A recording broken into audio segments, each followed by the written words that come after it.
Today's Saturday, so you know what that means. Another video. So in case this is the first time you see my video, maybe you stumble on it, I pretty much talk about finance. This is like a finance channel, so I'll talk about ways to make money, save money, invest in money. Pretty much anything to do with money. Side hustles, you name it.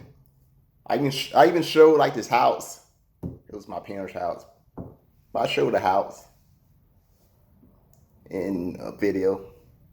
So you're probably wondering, why am I wearing a gym shirt? Why do I wear a lot of gym shirts in my videos? Well, sometimes I come from a gym, then I come home and do my videos. So in case you're wondering.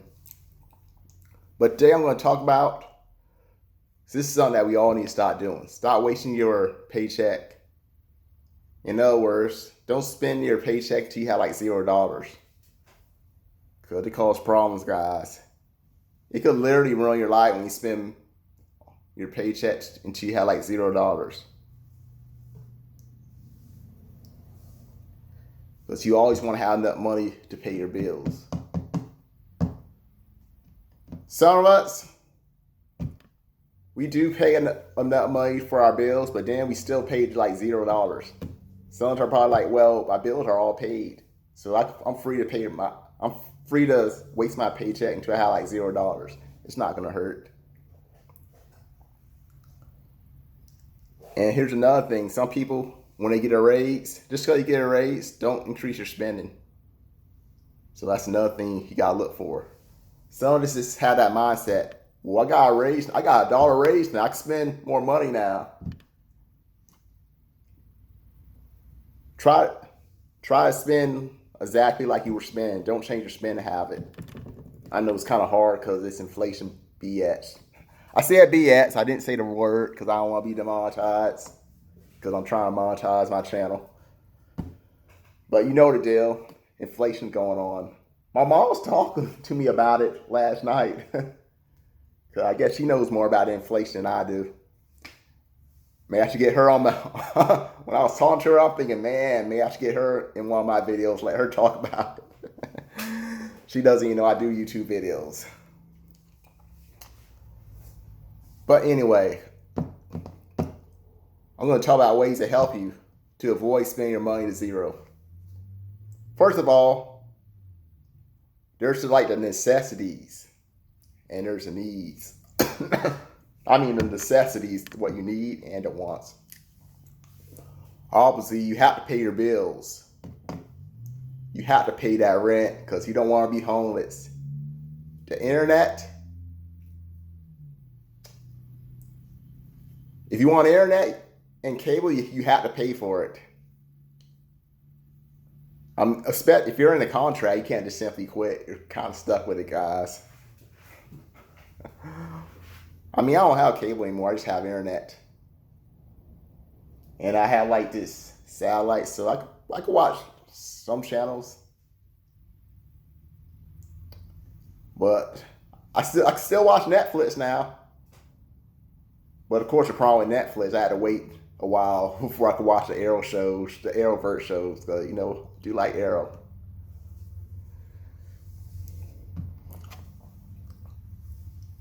Credit cards. We all had some fun.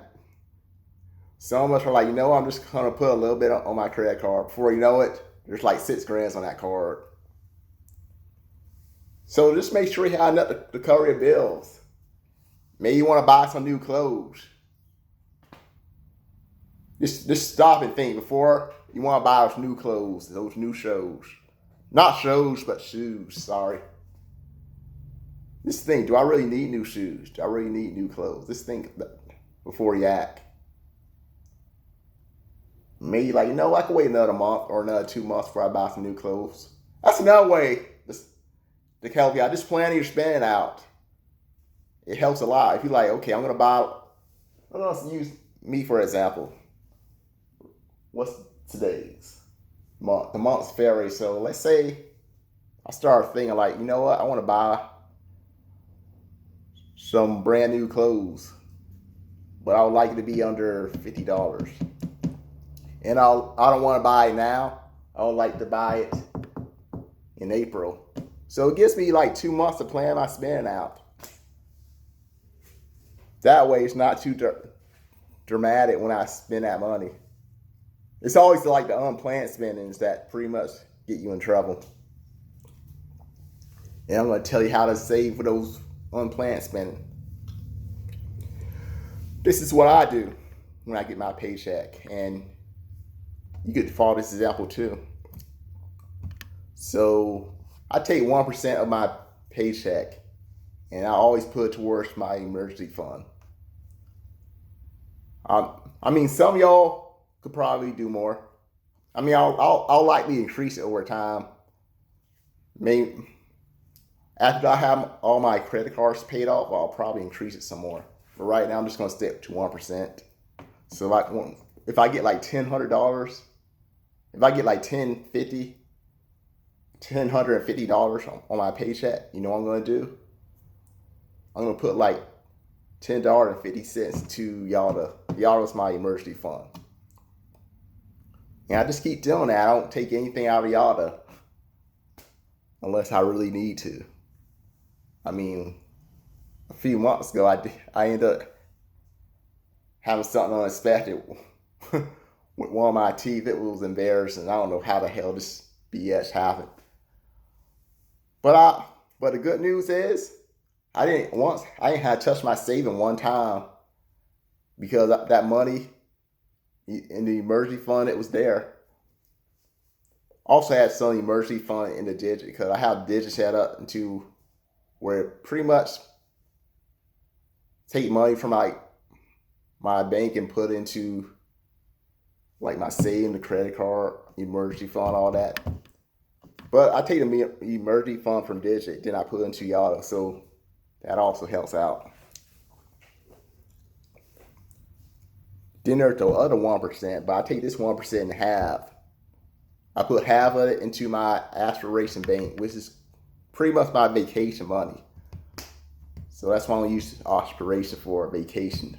Whenever I want to go on vacation, I just use that money. But the other half, oh yeah, there's another video coming out soon I'm going to talk about my Coinbase card. I just have somebody editing it right now. But the other half is going to go towards my card, my Coinbase card. And I'm going to use this for my car pretty much. So let's see if I need brakes. I do have a card. I do have like credit card for my car. But now I'm trying to gear towards putting money on that card. I'm trying to put as little on that card as I can. So over time, when I start putting money into this card, if I had spent like $400 or $500 on brakes, however much brakes cost these days, I could put probably some of it or maybe all of it onto that Coinbase card. That way, I didn't have to take money from my saving, or I didn't have to put money onto the card. Or if I did, it'll probably be a low amount that I'm able to pay off really fast. Because with credit cards, you want to pay the balance off as fast as you can.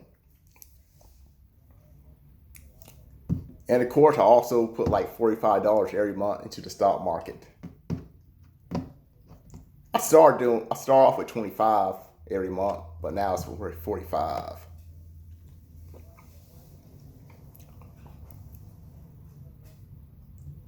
And here's another reason you don't want to spend your money until you have like $0. Let's say you always pay your bills on time, but you also always you waste all your money on your paychecks every single month until you had $0. It was like that every month. You pay your bills, then you paid all your money until you're like, oh, I got $0. Now I don't gotta worry. My bills are all paid. So I can pay it down to $0 now.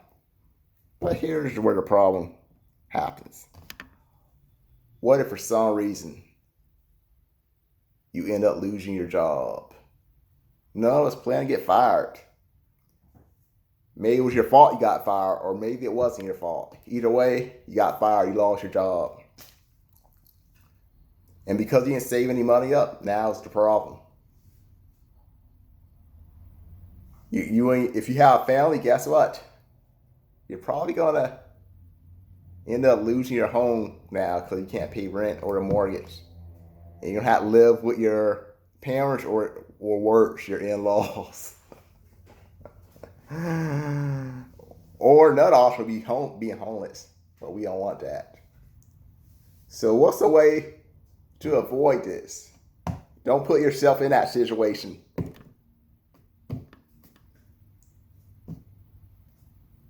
That's what the emergency fund is for. So let's say you listen to me, you put in like 1%, or even better, you put in 10% of your paycheck into the emergency fund. And with the emergency fund, you want to have enough to pay for at least 3 months of living. So once you have like 3 months of living, like I say between 3 or 6 months, you can start putting money towards your emergency fund. So let's say you did have like some money for the emergency fund. Maybe you only had 2 months. I mean, it's not too bad. I'll give you like 2 months to look for a job. But let's say the 2 months pass. I mean, still not a big deal. You got your regular saving, your main saving account to help you out. And there's something else. This is like last resort. Don't do this unless it's like the last resort. Unless you're like on the verge of being homeless. Don't do what I'm about to tell you to do. Whether it's Robinhood or M1 Finance, Weevil, whatever stock broker you use. Maybe you have like a certain amount in the stock market. Maybe you have like 20 grand in that stock market. You're on the verge of being homeless. What do you do in this situation? You want to sell, I say you want to sell between $5,000 or $10,000 worth of your shares. You want to sell all that. So once you get that money in cash, don't do this for more than half. I say half at the most. So you had $20,000 in the stock market. You want to sell. You don't want to sell more than 10 grand. You want to keep it under 10 grand.